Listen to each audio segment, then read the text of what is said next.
Wake up, Juju. Time to go to work. All right. Can we talk about wake up, I get it, I get it, wake up, I get it, I go with everyone saying I'm up next. It's not my fault that the vocals are gold, that making the haters so upset. My life is a movie, the way that I roll. They saying I'm goofy, but baby, you know I'm making everybody upset. Cause we the best, how we get wrecked, and I know we gonna get bread, we gonna get bread. We're gonna get bread, we're gonna get bread. We're gonna get bread, we're gonna get bread. What's going on, everybody? It's your boy Juju Green, aka Straw Hat Goofy, your movie guy, and I'm sitting here with fantastic Frankey, good friend of mine. She's amazing. We're gonna get into some fun conversations that may or may not be about movies. We'll see. I didn't get a chance to ask you on my podcast, and I didn't think about it till after. Okay. The Powerline dance. Oh, you want to learn to do the Powerline dance? No.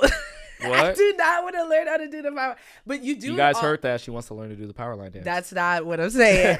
You do it often, right? I do it a lot. Yeah, I did it yesterday. You did it yesterday. What is your connection with the Powerline dance?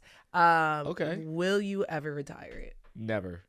Ever. Never. No. Never. Like, come on. Like, You know, sometimes no. sometimes I feel It's who I am now. I get nervous when you do it in front of white people. Oh, because now, let's Yeah, can you teach me how to do it. It's not just that, but like the optics of a bunch of white people surrounding you and typically two other black men. Yeah. Like, no, I exit like, those type of situations. I exit those type of situations for sure. Okay, like, okay. Absolutely. Like when Dimitri and Jasmine were in Hong Kong and going to Disney. Yeah. And like everybody was stopping us to take pictures because they thought I was LeBron James and thought Dimitri was like, just insert famous black person here. Yeah. We were like, yeah, no. Like You're like, we're done. We're done. Right? We're out of that. But like the Powerline dance, like it's who I am at this point. Like, I feel that. You don't. I told you a story about how I cried when I met the director. Yeah.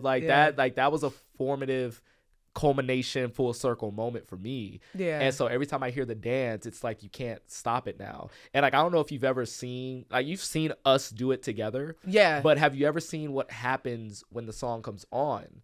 Yes, I've been with you many times. You see how like we look at each other. Terrible San Diego Comic-Con party on the pre-day that Wednesday. Yes, we're not gonna say which one, but worst party of all time. Yeah. And that's when it came into my head because we weren't dancing, and then the song came on, and then you did it. Yep. And I was like, this is not the crowd. There's nothing but white people here. There was a terrible. I can see why you would ask the question. You know what I'm saying? I can see why you could ask it, but I'm gonna do it anyway. But like, you I'm do it up. with so much joy, and I've never seen you like. Remember when Chadwick was getting tired of Wakanda Forever? Yes. I've never seen that face. Wakanda on whatever. You. Yeah, it was kind of. He was like, "Hey, let me do it." When it comes on, like it gets me hyped. Like it definitely like starts something within me. But I just love how like every time it comes on, like it's like if me, Dimitri are in the same room, or me, Dimitri, and Cleo are in the same room, it's like a Western where like we look for each other, we see each other, and then we just go do like a little nod. It's your version of Back That Ass Up. Yeah. Like what Back That Ass Up does to black people, to black women. It's like, I have to shake my ass. Yep.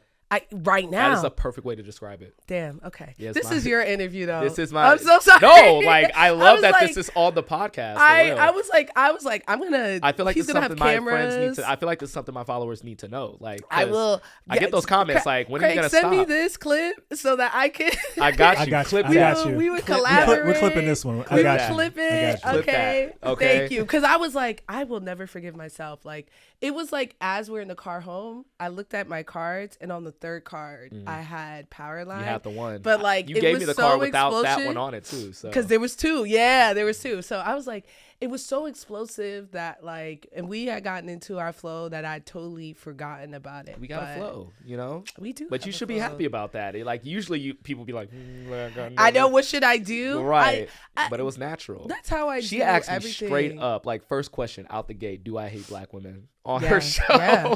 You should thank you.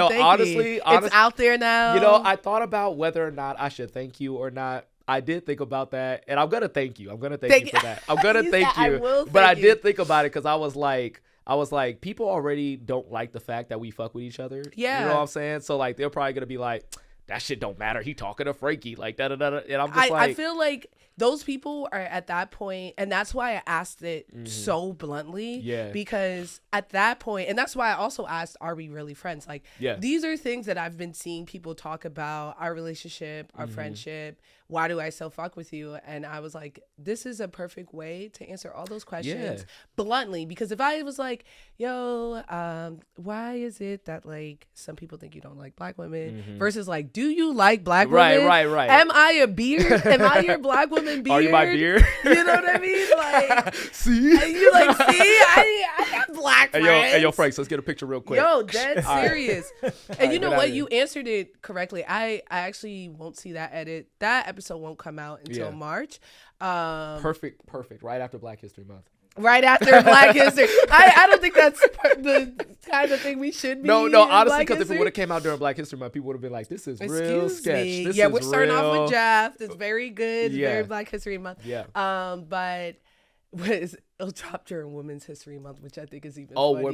That is funnier, funny. which is even funnier. They're going to be like, this is hey, it could have been during Black History Month, it could have been during Women's Month. We're not going to wait until fucking April. But yeah, I think that the whole point was to just show yourself candidly.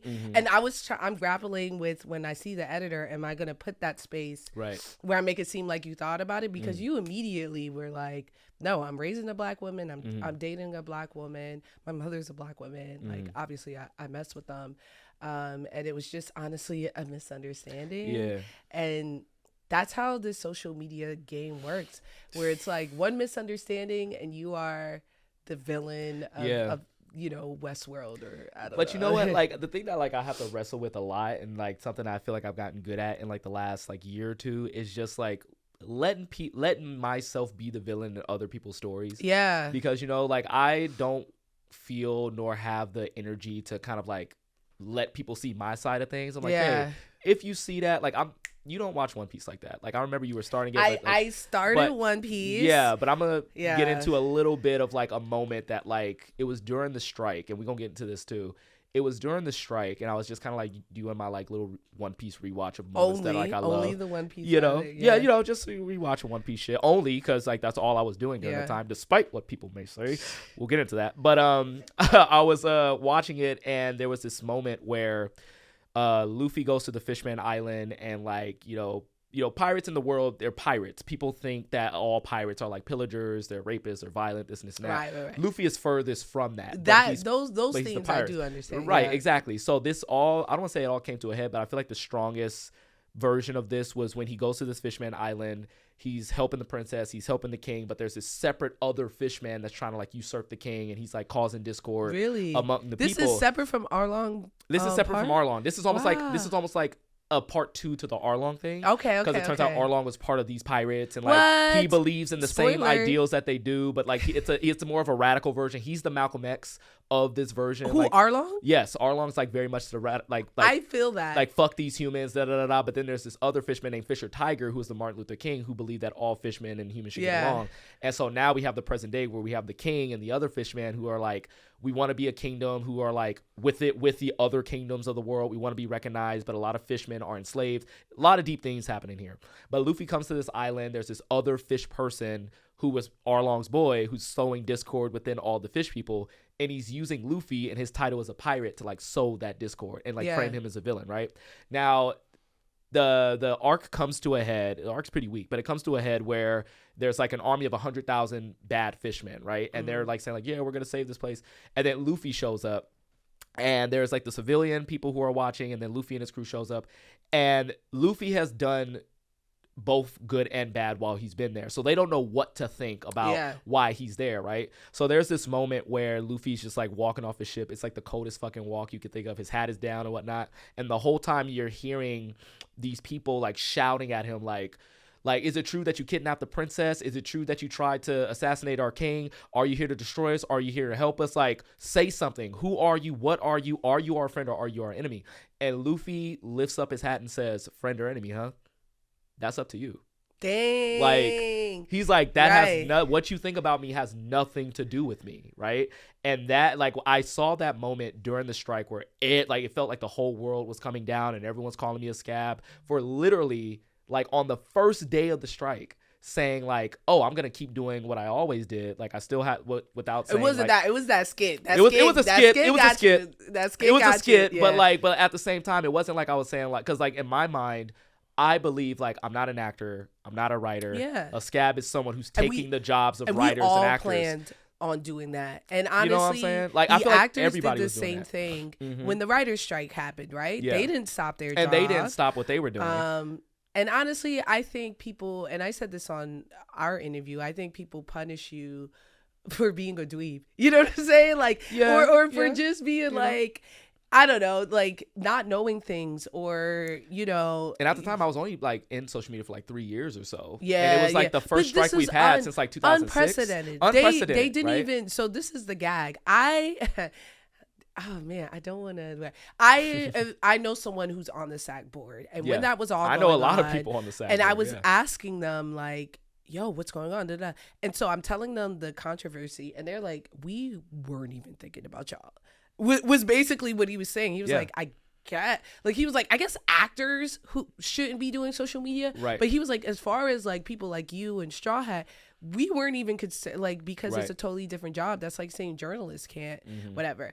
But I really think it was a great way for the community to find a way to separate us from journalism, which is something that they love to do, because nobody was saying that to new rock stars and stuff like that. I was just about that. They weren't saying that to new rock stars. They weren't saying that to like Jeremy Johns. They weren't saying it to anybody who was like on YouTube, who did the same shit that we did. And they're asking, we were just doing it on TikTok. They're asking, I was like, are we boycotting? Like, these are things that needed clarity. And like, yes, I thought that skit was it was poorly constructed. And like, I get that, but you got answers. And once you got answers, you didn't double down. No. You said, listen, I offended y'all. I feel it. I'm going to move on. And I have to admire that like, you know, whenever you make a mistake, or if you do stuff that people may not find tasteful, you're like, yo, that's my mistake. I didn't mean to like offend. Let me move on, right? It's like Kendrick using Eskimo, right? Yeah. He's like, I didn't know it was a slur too. I learned with Kendrick. I'm just now finding it out right now. I learned that was a thing. But like, imagine we canceled him for that. And it's like the whole part of the human experience, the whole part of social media, I thought, was to educate each other. And you don't leave room for that, right? Yeah. So why would I speak out? Why would I talk? You better than me. I be letting people yell in the ether. Listen, I used to like really like just fire back at everybody. Like when I first started, like if you go back to my other videos, every time somebody said something, I was like right there. Because like, you know, I'm from Compton. I don't duck from smoke from nobody. You know what I'm saying? So, but that's why I say it was like hard for me to be like, let them think what they're going to think about me. Yeah. Like SAG knows I'm good. Like the actors know that I'm good. Like you said, they weren't thinking about us. They didn't even have like influencer guidelines until like a week or so honestly later. Because of you. Hey, if you didn't, if that didn't blow up, it was because of you. I remember I was like, God damn it, Goofy. Now I can't work. Because I was like, they weren't even thinking about us. But that was like a reaction to the people, right? Yeah, of their who were reacting. Because like, again, they would have just let us do whatever. And like the funny story about like the skit, and like I've never like talked about this before, is like, do you know I feel like I'm getting a second interview. This is a candidate right here. But God, what is his name? Mace Windu. Like I think his name is Joshua. I love Mace. Oh my God, the voice of an angel. He sings so fucking good. Whenever he's live and he's singing on live, I'm always sad. I'm sad. I actually saved a video of him singing to a piece of ice breaking in a driveway. I saw that. He was doing the Creed song. Can you take me higher? Sometimes I only hear him when I hear that song now. Me too. I only hear him when I hear that do song. it during my pre-workout. So like I'm taking a pre-workout. I was like, let me listen to Mace real quick. Get into it, and then there was a Super Bowl ad where Paramount took all their characters and Creed was there and they were singing that song, and I can only think of Mace. I was like, he sang it better. He sang it better. Yes. Can you take me? I didn't even listen to that song. It's the pain of a black voice.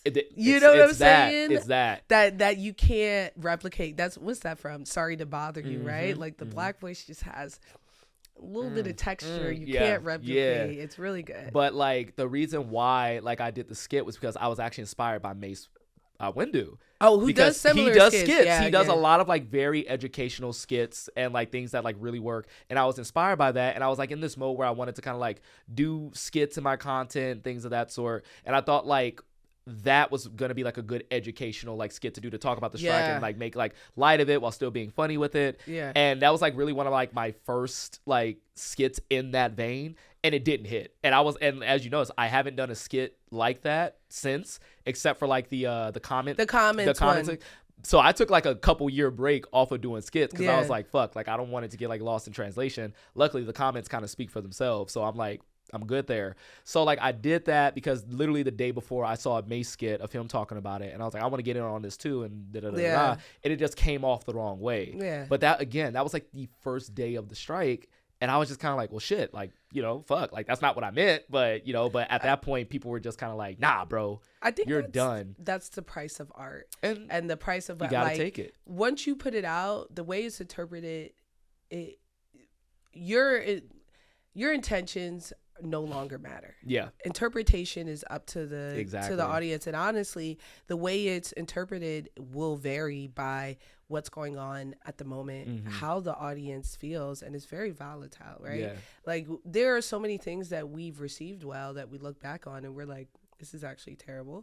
And vice versa. There are things that we didn't receive well and we look back and we're like, okay. Yeah. I think my big thing too is that, well, that skit wasn't a joke, but I think when people do skits in jest, and then we take it as this big offense, I think that's something on social media that it's so quick to dogpile that we don't internalize, we don't take in the art. And that goes to my point earlier that, you know, they don't see us as artists, they don't see us as journalists, they don't see us as creators, they see us as influencers and TikTok people, you know like, as their homies. They're like, I know you. They think they know us personally because they're seeing us every single day. And so, or that we like, I don't know, it's this weird relationship, like we're in high school with them or something. It's like and I don't want to like say this and make people think like, oh, they think they're popular, but like I'm just using the like, we're quite literally popular. It's like we're popular in the sense of like people know who we are, and like, you know, like people see us more than they see most things. And that's what I mean by popular. You know, I'll say that, but I know people are gonna misconstrue it and be like, oh, you think very highly of yourself. It's like, no, like that's 3.5 million followers, like, you know what I'm saying? But I just want to get the record straight and be like, listen, 3.5 million. I like, where are you at on like TikTok now? Way like, less. I mean, it's still a lot. It's still a lot though. Like, I'm at 140. It's still a lot. But by the time this comes out, I'm gonna speak it. I'll probably be at 150. I would love that. But my reach, that's the thing. Yo, your engagement is good. People be watching me crazy. People be watching. They never and then follow they just me. They don't be followed. They just be watching. They just be watching. So my reach be like 4 million. Yep. Like I be looking at my analytics. I was like, why is my reach so high? Why are y'all not following me? It's the hate watchers. And so like support me. And so like, you know? I feel like again, using the analogy of like we're the popular kids, right? Yeah. It's like they want to think like they're friends with us because it's a parasocial thing, but at the same time, it's like a dance monkey dance type of situation. Absolutely. Right? It's like a shut up and dribble type of situation, right? So like, and that's something that I definitely struggle with. Like, I'm a fucking person. I'm just here to talk about movies. Like, everybody else is putting extras on it because I'm not here to offend. I'm just here to give my opinion on this and like move on. So like that's why like irks me when people try to have like opinions on like my relationship, or like I type my name into TikTok and like Straw Hat Goofy divorce pops up and I'm just like, who's talking about this shit, right? Like I've never discussed this. Like, I think you particularly, not me, but definitely you are creeping into celebrity status, right? Yeah, like I never consider myself one, but like I see what you're saying of like creeping like into it. Yeah, like I saw a Coach ad once, and it had Wisdom and Jennifer Lopez in it, and I was like, at this point, who is more famous? Who's the bigger celebrity? They're like, if you're talking to a young person, it's probably Wisdom, right? Yeah. Like, and they may not have ever interacted with any art that Jennifer Lopez has put out, except for that documentary she did. The Who watched Young that? Girl You on the watched Block. that? I didn't watch that. Okay, I watched then. the clips. Okay, you watched the clips. That stupid girl running up and down the block. I saw that. But we're all sat when Wisdom dropped something, and I think to that my One Piece point shit was earlier fire, is too. that, you know, I really think it's these big companies and the people who did work that hard, right? Who want to discredit what social media is and what it does. And so they don't see people like you, Charlie D'Amelio, like stuff like that. We're just TikTokers. Yeah. Okay, but we produce short films. We did these things. We did the research on the same scale of a journalist, of a writer, of whatever. Yeah. And a lot of times the production value is on. Zay Dante did a music video for his like when rappers aren't relatable. Okay. And it is the quality of like an NPR, ASAP like a 60 Rocky. No, like an ASAP Rocky video. Really? Yes. I was watching. I was like, why is this parody video? It's color graded to perfection. Oh my gosh. I gotta check that out. I love 5 different scenes.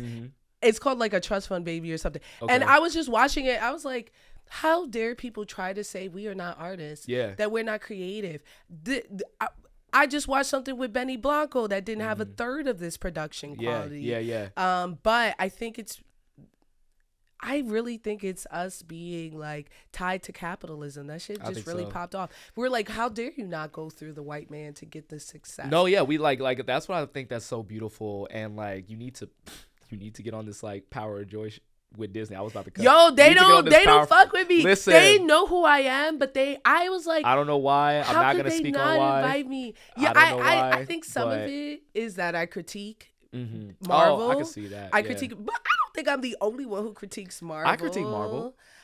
Yeah, but I'd be like, what's going on here? This is propaganda. But I don't know. I really don't know. And I was hating because I was like, some of these people are just beauty influencers. They don't even talk. Listen, about but stuff. let me tell you though, it's like I've never been so validated and so surrounded by like a room of black talent. Like I remember being in a room, it's like me, Cleo, Dimitri, Smooth Jasmine. Yeah. Like, you know what I'm saying? Like Lauren, I'm blanking on her last name. I'm sorry, girl. Like I know you by your first name. Lauren and Jasmine Sullivan, like all these like creators, like who are top of their game, self-made, like Jayla, like we're talking like these are people who like made themselves and like we're all black. Right, talking to people at ESPN, like a head of ESPN Films who's a black person, like someone at Hulu who's black. We're just all surrounded by just black excellence, and like that was the beautiful thing of like knowing that we're creators, right? And that like I was happy to be there, like along with my boy Bryce Vaughn, who's also a movie creator, like representing the movie side of that, right? And just like being like on that and like feeling like I've made it in this sense, because like I've been doing things quite. Like, I've been doing a lot of things. Like, I've hosted at the Oscars. I've hosted red carpets and stuff like that.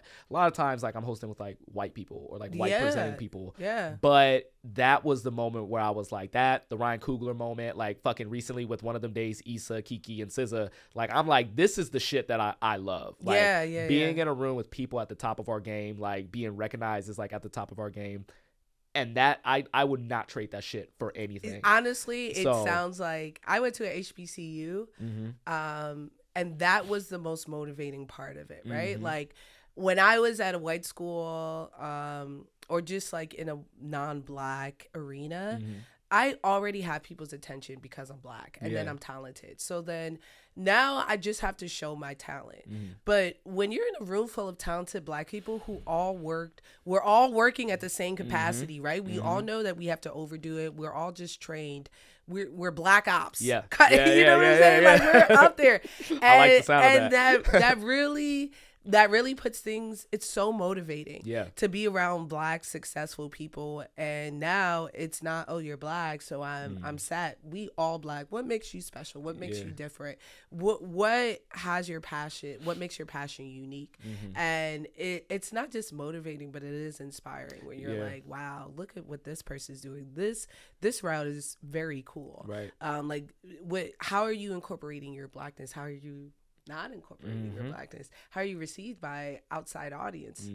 Things like that. And it is fun. I hope I do get invited to Power Joy. I would love to get invited. I will like see who I can talk to about that. Yo, I'll be all up seriously, in there. I want everybody to be a part of that. Even like I'm even gonna say this, even if I don't get invited, so you can like come and experience there's no way you're not getting invited. Listen, like I feel like now Power Joy is like kind of like created this like empire that can't stop. I don't want to say empire, but like now they're for instance, they did a Power of Joy event in Florida. Yeah. And, they invited a lot of the East Coast Power of Joy people. Because I ain't get invited to that one either. I was going to say, I'm trying to get you in there. But, like, it was, like, the first big one that was in Disneyland. Yeah. And then they split us up when they did one in Florida. And then they did, like, another, like, mini one, like, with the West Coast people. Yeah. So I feel like now they're just trying to, like, find, like, the spaces and, like, make it spread. Yeah. And I think it's, like, I hope Disney, like, keeps that thing going because you could tell that a lot of the Black people at Disney are, like, we're making this happen. Like, we're the ones trying to, like, do you think it will now? I think it will. I think it will. And like, to be honest, I think now that the creators are tapped in, like, we have a group chat now. There's, like, a giant ass group chat with all of us. Yeah. I think the creators will keep it going, right? Like, we're already talking about, like, doing some get-togethers and stuff like that in our own right.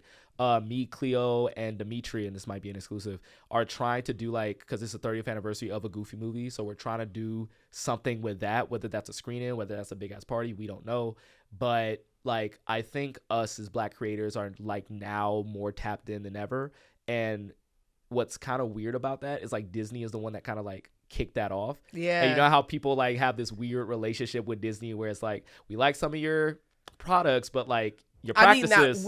Disney did that. You know what I'm saying? You know what I'm saying? And so, like, it's the best version of, like, I don't want to say, like, they needed a makeover or anything or PR or, like, whatever, because I truly do think it was done with, like, great intentions. But who knows if people will start to see Disney as, like, the ones who spearheaded that thing. Because it's so easy for corporations to, like, do it because you see what Target did. Right. They was like, we rock with George Floyd, but not like not now. No more. They said, thank God. Yo, I've been seeing that writing on the wall before the election where, like, I noticed a lot of these Black programs that were out were getting rolled back. And because you could just say we're not doing that, right? You could just say we're not doing that. They ain't had to remove the program, fire people. They were waiting.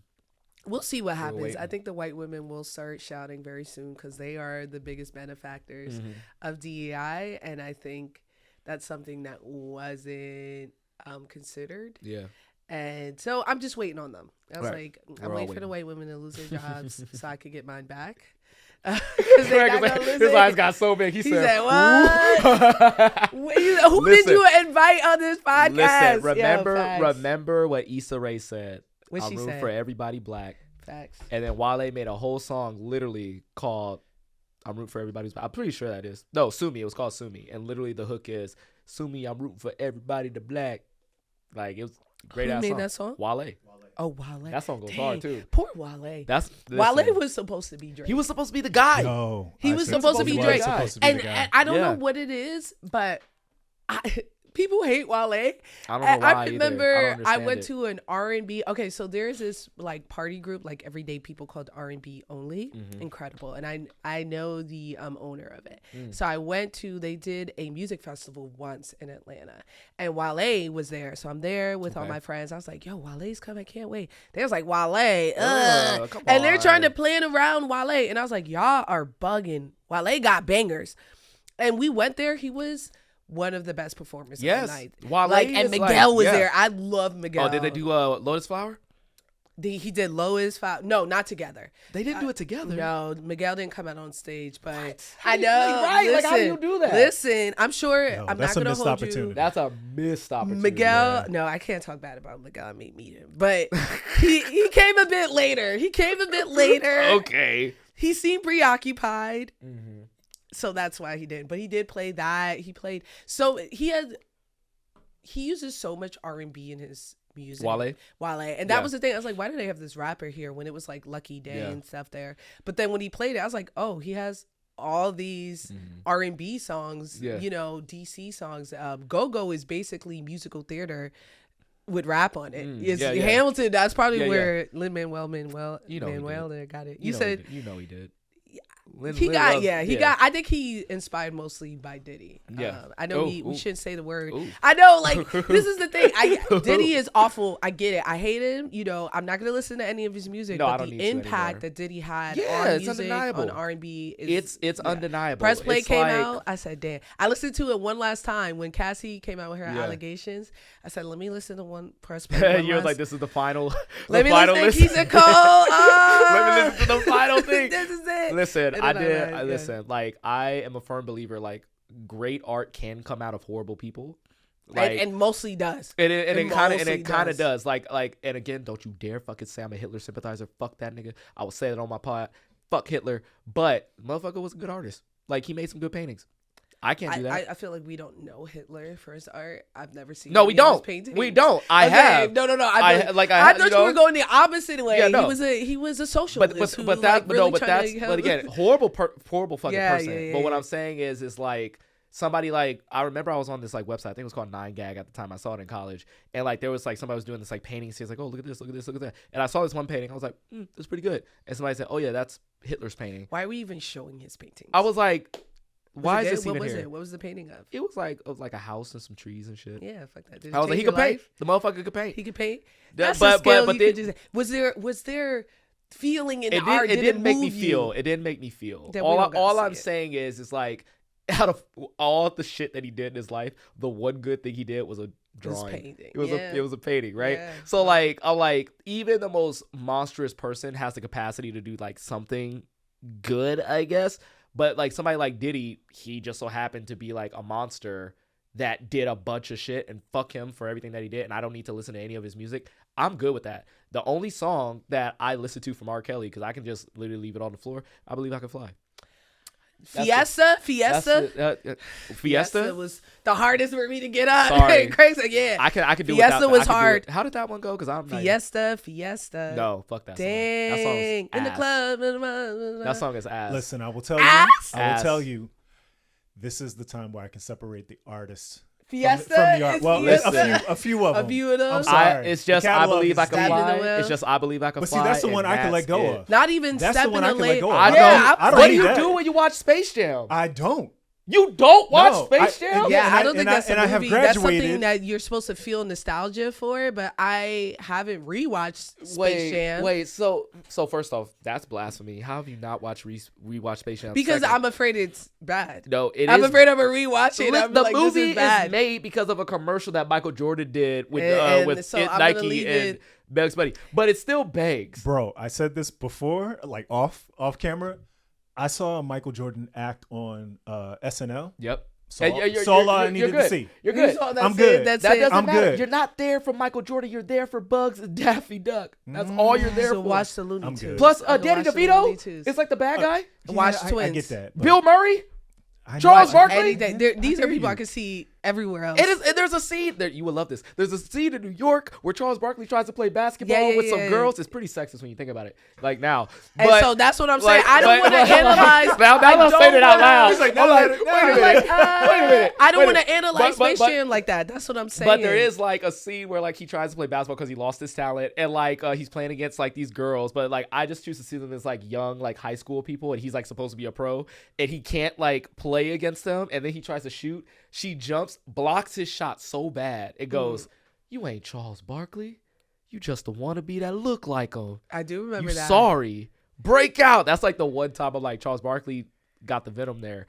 That movie is gas. And when Michael Jordan walks out of that fucking spaceship on the goddamn baseball field and you hear that, I used to think. For some reason, such an angelic song should not be playing in that moment. Like, it should just be like some regular run-of-the-mill whatever. Yeah. But, like, when I watch Space Jam and that shit come on, I'm like, and that's it. You're like, God bless America. God bless America. Black man walking into a white man's sport. I sang it. I just got done dominating some tunes. And you know what's crazy? He was a known pedophile at that time. Michael Jordan or R. Kelly? R. Kelly. Well, when they commissioned him for that song, they knew. They actually knew there was evidence. He was known for a while. Videotapes. And people still worked with him. He was known for a while, and I'm shocked that it took so long. Because remember when Dave Chappelle was making fun of like the whole like everyone knew. Everybody. I was a kid, so I was kind of like I didn't conceptualize how bad it was until I was older, and I was like, this entire time y'all knew. Yeah, you know what I mean? Like y'all knew it wasn't okay. The Aaliyah marriage was the first indication, right? Yeah. Because she was 15. I didn't even know he was married to Aaliyah until all this stuff. Until I got older, yeah. But people knew it was out. But reputable sources like the Chicago Times was reporting it. And then there was video evidence, which happened before either of it. We were babies when it came out. It was like 95. And they still was like, some of us were babies. Some of it. Craig said, I'm and old. he's like, I knew. And some of us were about to graduate high school. Oh, so well, we were children. Babies. We were babies. All I knew was that. So I didn't know. You know, so, but we sang it shit. at our 8th grade graduation. I sung that too. After the videos, were out, they said, at a Catholic school. I went to Catholic school. Yeah. They said, yo, you know what would really pop off? Father John said that. He said R. Kelly. Yo, can I tell you this though? This is the thing. There was this cultural just aspect of I believe I can fly. Yeah. Every church service, Yes. middle school, high school graduation. It just to a known yes. The song from conviction. Space Jam. for years. Insane. See, we should have known what the president was going to be. We should have known. We should have known. That was the palate cleanser. Like once black people can get away with things, then like it's acceptable. You know what I mean? Like that was the beginning. Yeah. But we need to find like good people again. You know who's a good person? Who? Ki Hui Kwan. Yeah, you just said that to get me jealous. That's cool. Motherfucker is so Whatever. nice. I'm sure he's great. I'm sure it was fabulous. You got to learn how to do like stunt. It was acting really great. I stuff. saw him at the premiere too. We hung out at the after party, and he was like, "Juju." I was like, every time he says my name, I heal a little bit. He has this like jovial presence that is so endearing. Yeah. He seems like a really great guy. He's a really great guy. You know what pisses me off though is like I was reading the comments on that video we did together, and like thank God like TikTok now puts like the filters at the top. You can, like, look at it. Before it was at the bottom. So and I got to scroll through. You got to scroll through 300 to get to it, and like so now it's at the top. And I saw there was like 14, and I like to look at like what was filtered. Every last one of them was like, so does he know you're a scab? And I was just like. Did you filter the word scab? I did filter the word scab. Yeah, as you should. I did. As you should. And you know every last so one funny? of them too. Every last one of them is saying the same thing. They think these actors won't say no to you. Like if you actually scab, you don't think that they would have the autonomy. You don't think that they know. You don't think they were on social media. I've had directors. It was mostly directors who would like see what I'm not gonna say who, but it was a director who had 2 movies out. And he saw that I didn't give the first one a favorable review. And like I thought I was pretty tame with it. I was just kind of like, yo, like there's a second one coming out. Like this one doesn't really show the whole. Yeah, we we can put the dots together. But like you could go back to my review and it's like, hey, like there's a second one coming out. There's like another version. So like this isn't the whole thing. So we'll wait for the second one. But it just didn't work for me, right? And this is a director that like I go to bat for on a lot of different movies. More than me, which is crazy. You know what I'm saying? And like especially for someone who's considered, I'm not gonna say it. Yeah, but, I was like, if you say this, it's a giveaway. They're gonna get it. It's a giveaway. They're gonna get it. Yeah. But I remember I was doing this thing for. I'm not even gonna say like. It was for a streaming service. I was doing a thing, and it was a red carpet thing, and I was interviewing all the people that had movies coming out, and I saw this person's name on the list, and I was like, okay, cool. I had questions for him, and then only the actor came out, and I was like, where's the director? And they said, oh, he specifically requested that he does not talk to you. Wow. And I was like, why? And I was like, oh, it's because I said this about you this made thing. it though. Because I saw a buddy of mine who also didn't give a favorite review on that same line, and he was looking at me like, me neither, bro. That made me go like, people are watching our stuff. They do have power to refuse like what like our services or like whatever. You think they're not on social media? You think they're not, and you're a prominent figure. Especially what happened to me. That was everywhere. Like it was like everywhere. I said, I think the entire reason why SAG actually put in things about influencer and how that looks is specifically for you. Like I don't think it would be a far stretch to say that, like any movie director is looking at your review at this point, right? Yeah. I have not gotten any like pushback or any person in the industry saying like, yo, what you did during that time, fuck you, da da da da. I've gotten like maybe one job like that where somebody said, I don't like how he acted during the strike. But then I knew just from that verbiage, I was like, oh, you're just like everyone else who don't know how that whole thing went down. Everyone else straight up told me like, you're fine. We saw it. It was not because it wasn't that big of a deal. It wasn't that big of a deal. It's just like this whole thing with the Spider-Man thing, and someone was like, well, why didn't we cancel Shameik Moore? And I was like, for being a dweeb? Yeah. Like he was he just was a dweeb. The first tweet wasn't even, she wasn't tagged in it. It was terribly timed, and maybe it was a subtweet of her. Yeah. But Sometimes we put that on him. Now he was very weird with old girl. He like, why did you post that? Like, right I don't after? know. Yeah, so maybe he should be fine for that. It's the timing of all these things, right? Yeah, and it's like, and I feel like just like how intent versus impact is a whole thing, timing of things is very. But like, as I said before, you don't. It's so hard to decipher. I mean, and you got to err on the side of, and that's why like lately I've been trying my best. I was like, I'm just gonna review my things and go. And even then, like I think the other day I had spoken about Castlevania and I talked about like themes that I thought that made me uncomfortable, and people were tearing me to shreds. I was like, this is an opinion. They're not. It's not Castlevania not getting canceled because I said I didn't like this specific thing. You can explain why it's there. It still doesn't make me less comfortable about it. But people just, they thrive, particularly on TikTok. The whole thing is like, how do I be mad? Yeah. How am I angry? You're seeing it with the Fantastic Four stuff right now. What are they angry about right now? They're angry about the Thing. The Thing, the way he looks? Yeah. He's never looked good live action. No. There's not one iteration. I think he looks the best here. I think it looks more like practical effects. Is it? It's practical effects help with CGI, and I don't think the CGI is fully finished. Okay, both those things could probably be true. Show the picture, Craig. Pull it up. Yeah, but I think he looks good. I my hope was that they did practical effects exclusively because I think I would have liked that too. CGI is just not where it is. The thing is like with me is his like eyebrows are nuts. Well, that's how he looks. Like, that's literally how he looks in the Silver Age comics, right? I think it's also... Yeah? I think some of it, too, is the actor. That one's good. That one's good. Some of it, too, is the actor they chose. His face isn't the shape I get that. I think would be conducive of a good thing. Does that make sense? I get that, but he's going to be under rock anyway, right? Yeah, but like... I think the Thing should have a more circular, square type face, and he has a long face like mine. Yeah. You get what I'm saying? Yeah, like, I get that. CGIing and putting practical effects around it is always going to make him look narrow and a little bit different, a little bit odd. Also, something about when he put his finger in his mouth, it was very weird. Because it made the smack sound like and I was like, whoa, it was like smack followed by rock. It was like smacking rocks. Yeah. The effects like the people, pebbles. The sound people should have worked on that. They should have just sucked on the rock. They still got. Yeah. You know? It just freaks me out. I don't mind it. I think he looks really good. I think he looks fine. He's not finished. He looks very Silver Age.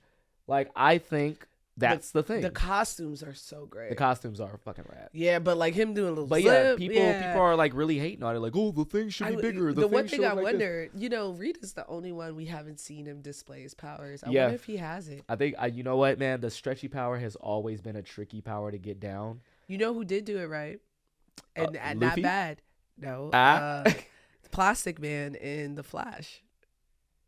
It's actually done well. The CGI is not bad. It was done pretty well. It was done pretty well in The Flash. But like the CW show always had like questionable CG, so it was like a bright spot. Like, they had 22 episodes to do CGI for and like a $10 budget. That's true. You can't be mad. You gotta give it to him for that. He's playing the whole thing. He's like, it's great. He's like, he just watching it. He just got sucked into it for a little bit. I still haven't seen it. Okay. I haven't even seen the trailer. No, I haven't. I don't watch trailers. Well, we were talking about this earlier. I said if there is a movie that I'm absolutely going to see regardless, I won't watch the trailer. Yeah. Are you still on the fence about Fantastic Four, which is why you got sucked into that? No, I'm in. Okay. I've been in. Okay. Yeah. It's a good trailer. I mean, it's a good trailer. It's an trailer. entertaining trailer. I was shocked that it's taken so long to get the trailer done. Yeah. They've been showing it like at a lot of cons too. Like, have you seen it? They showed it at D20. They didn't show all of that, but they did show kind of like the opening where he's all like, "Oh, family dinner," like them on the TV, like, "Oh, he's a great pilot." They show that type of stuff, a little bit of the costumes, but they never show like the full thing. Yeah. So they've been like shopping around like sizzle reels of it for like a year now. Yeah, I don't know. Maybe they had a lot of work to do, but it's funny. Someone tweeted when the Superman trailer came out, like, if it was me, I'd drop the Fantastic Four trailer right now. Kevin Feige, they beat your ass. And I was like, I felt like it's been quiet, like on the Marvel front when Fantastic Four is coming out. I should know. I should be just as hyped for Fantastic Four as I am for Superman. You gotta pace these things out because Marvel is now like, I don't want to use the word oversaturating. You can use it if you want to, but it just feels like there's so many projects. Like this year we have 3 projects. It used to be like 1 a year. Then it went like to 2 a year, and that's where I feel like the limit was like should have been reached. Now it's like you can't show something because this is 2 movies ahead of Captain America. Yeah, right. So like you already have that Thunderbolts and then this. So I think like they're pacing themselves. Oh, that's true. Like there's like, 3. Yeah, that's true. But it should. I don't know. And you're right. When we get closer, I want to see Barbie. It's gonna go crazy for them and Superman. I want it to go crazy. I want it to be everywhere that I look. I love Fantastic Four. That's where the Fantastic and Fantastic Frankie comes up. Okay, we got 5 minutes. You ain't asked me no questions about my journey because we have a flow. We have a flow. I was plus this is like me bringing you back for episode 2 with you. So is that what it is? Like, let me tell you. It's a in 1990. It's a hold on. Let's play a game because first off, we did learn some Frankey lore. I didn't know Fantastic Frankie was based off of Fantastic Four. Yeah. And you're a DC girl, so don't tell them that. I'm a DC girl. I don't think did you tell them that? I mean, I didn't. Have you said that on the DC cares? Podcast? James Gunn. No, James Gunn is the head of and he started at Marvel. Yeah, he loves everything. And honestly, a big part of Marvel and DC culture is that we borrow from each other. So I don't think that that's crazy. And it's funny. I actually got my name in Ghana. I was there for the very first 30 December. And at the time, I was... The fact that it's called Dirty December is crazy. Dutty. Oh, I thought it was dirty. I was it is dirty. But Dutty is like Dutty the December. patois version of it. And so they do... It's like our pilgrimage for the African diaspora. Okay. So people from all over the world go to Ghana in December. And there's a huge music festival like Burna Boy, Wizkid and Thames are all there. Right. And we just, for a week. I think you told me about this one time. I heard you saw me in Ghana. I definitely, because I went back. But yeah, the first time I went, I was thinking about it. It was 2018. And I was thinking about it. I'm talking to my friends. I was like, yo, I want to start a YouTube page. And that's where we came up for our name. We're driving up the most dangerous fucking mountain I've ever been on with no railings in a Talk coach about bus your future username. Because I was about to die. I thought I was going to die. So I was like, before I die on this bus trying to go see a monkey sanctuary, I want to say that I've always wanted to do a show called Let's Be Frank.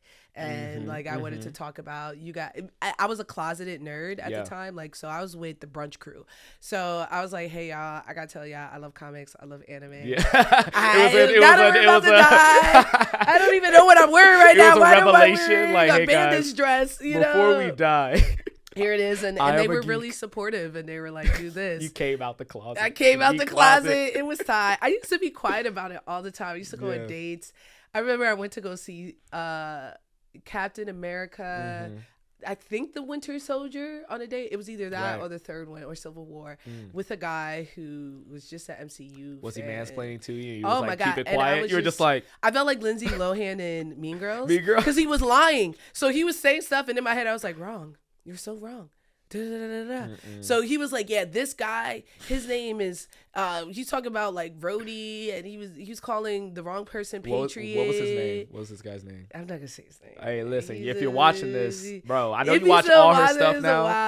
I'm sure he still watches. Like he's like, wow, like, she's that so girl, huge. That girl knows her shit. She knows her shit. She lied. Worse, I was a liar in that case though, right? No, honestly, a worst case scenario, he probably thinks he put you on.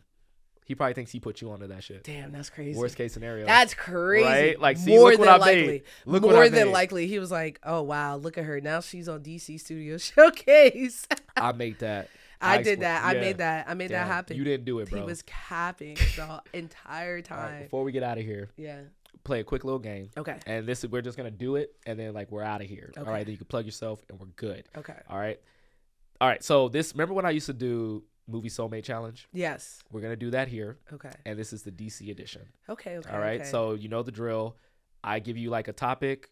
I'll give you 2 options, give you a second to think about it. I count to 3. We say our answers at the same time. Okay. If they match up, if we get enough, we'll be Movie Soulmates. Okay. Sound cool? Let's see. Or DC Soulmates. DC Soulmates. Let's see. This is hard for me because I'm not the biggest DC knower. I'm a fan. You will be. You will be in it. I'm a fan. I'm just saying when it comes to the knowledge, I'm nowhere near you. All right, you ready? Yes. Best James Gunn DC project: The Suicide Squad or Peacemaker? Give you a chance to think about it. I feel like you already know. Yeah. All right, ready? 1, 2, 3. Peacemaker. Okay. Yeah, it's excellent. It's great. Yeah, you can't have it without Suicide Squad. But he got the groove, the dance alone. Yo, the fucking intro is one of the best intros to ever exist. Yes. I need to learn the whole dance when season 2 comes on. And it's so on theme with that. And yeah. I hope he doesn't change it, but he has to because some people. Yeah, it's changed. It's definitely changing. I hope it's better. All right. Best Batman villain depiction. Okay. Heath Ledger's Joker or Colin Farrell's Penguin? God damn. I never thought about those two. Yeah, it's a good one. I thought about that one on the way to the bathroom. That's so hard. I'm not even sure if I have mine 100%. Me neither. Okay. All right. Listen. You got yours? Yeah, I think. Sure. Okay. Damn, this is going to be hard for the both of us. And I feel like we're going to lose either way. Yeah. 3, 2, 1. Penguin. Whoa. Penguin 2? Penguin 2? Penguin 2? Yeah. We just made a bunch of people upset. It's really hard. I think the only reason why I said the Penguin is the accent is so out of this world. Yeah. And there are moments that I cannot associate Colin Farrell. I always forget Colin Farrell is the Penguin. Yeah. And it was a high bar to outdo Danny DeVito too.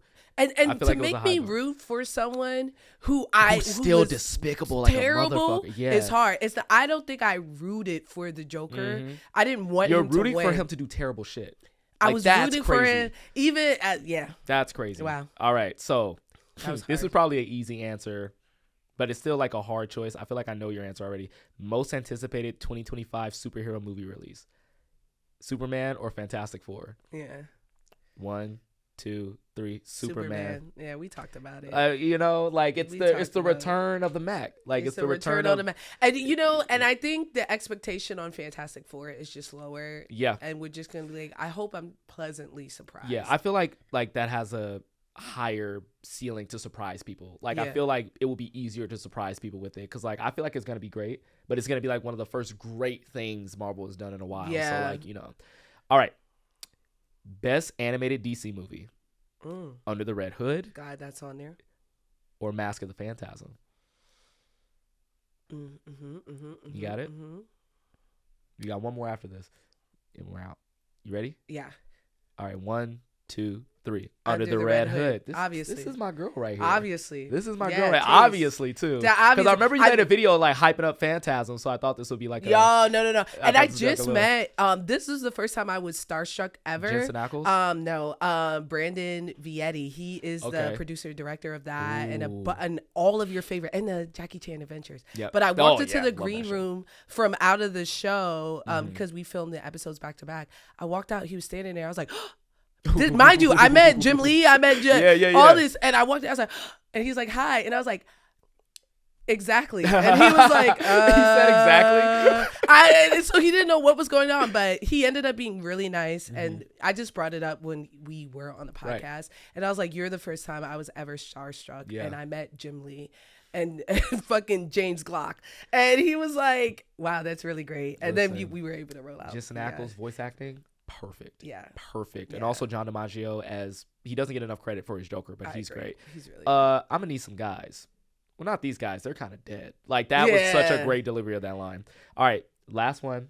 I know. Biggest DC what if? Batgirl or the animated Batman Beyond movie? Ooh, okay. Okay, got it? 3, 2, 1. Batman Beyond. Wow, that was our first one. First time. I think it's because for the Batman Beyond, there's still a possibility of that happen. Mm-hmm. But this is now our Da Vinci Code, our fucking lost tape, right? They burnt the evidence. They said, we'll never see this. And there's just something. It was something so malicious. It's on the how fact that they it was got finished, and they still said got rid of the footage. We're out. That I'm like, this is the ninth wonder of the world. You know what I mean? I think there's a world where we get Batman Beyond. Yeah. Yes, I really. I can see that happening because it wasn't made or wasn't animated. Yeah, they just had they just said art. They had a concept art. Yeah, they finished fire. This film.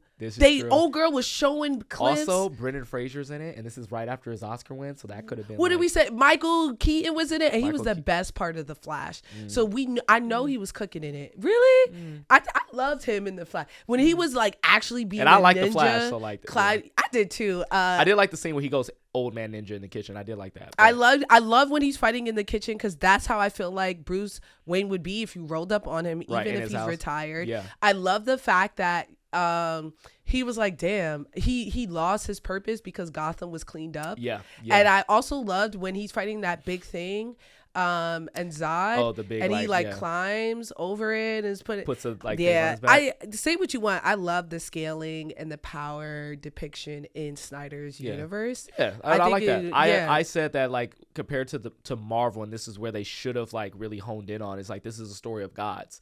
The scope and scale of everything. Like this is even Atlantis. That war in Atlantis looked like, oh my gosh! If they come up to the surface, we're cooked. It's over. It's cooked. When I saw the Wakanda Civil War in the first movie, in the first like Black a little Panther, like street fight. Everyday people party. It was smaller than the Civil War fight at the I've seen more people at a K-Tronada concert. Yep. You know what I'm saying? So I'm like, what? It was like it was like this is a hidden civilizations that could take over the world. The whole thing was Killmonger is like, now let's take over the world.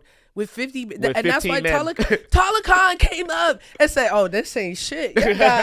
You hear what I'm saying? He really did say, "Damn." He said, "Yo, El Cuckoo Khan, oh, you got cuckoo." He said, "Y'all gonna be selling empanadas tonight." Like, it's. Last thing I'm gonna say before we're out on this pod, like I still think that the Snyder Cut Flash reverse time scene is one of the best superhero scenes ever put to film. Ooh. That shit was in the Snyder Cut. In the Snyder when Cut, he reversed time after everything blew up. Oh, I think the way that he depicted the Flash was so much better than the Flash film.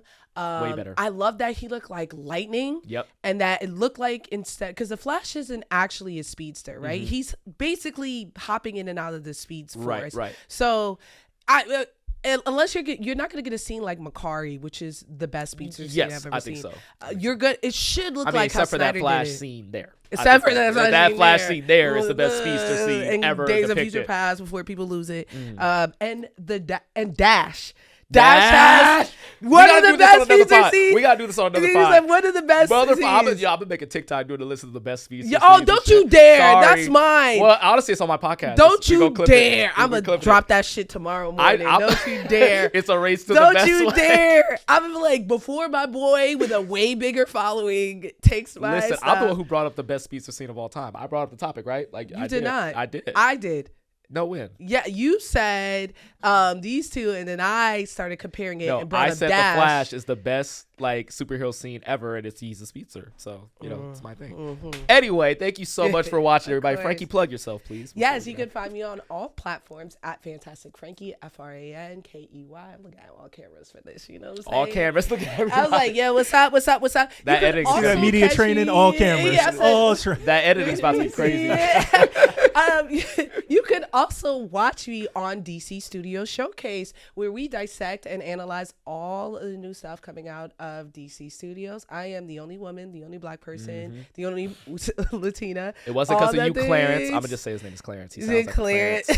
It wasn't because of you, Clarence. You know, whatever. But it's very cool. We talk about it, and we're getting more and more in depth as we go. So definitely support, watch, leave comments on YouTube. It's the most accessible podcast I've ever seen. You can watch it on Max. You can watch it on YouTube. You can watch it on Spotify. They're really good. Listen to it everywhere podcasts are. Thank you. And they get better and better. I can't wait for episode 6 to come out, which is coming out in February. It is a Black History episode, and I am giving my white co-workers the work. Yeah, we're talking mostly about Milestone. We do bring up Jon Stewart and Far Sector, which is my favorite Green Lantern story. If only because they have fine ass Black aliens in it. I do love that. They are fine, and they're called Nah. Dead ass. They're with called 2 A's, just I bet. Nah. With 2 A's, huh? It's 2 A's. It's just. Nah? Is it? Is it 2 A's? The Nah. I think it's just Nah. DC the Nah. Yeah, and look at this one with NAA? locks. NAH. Let's see.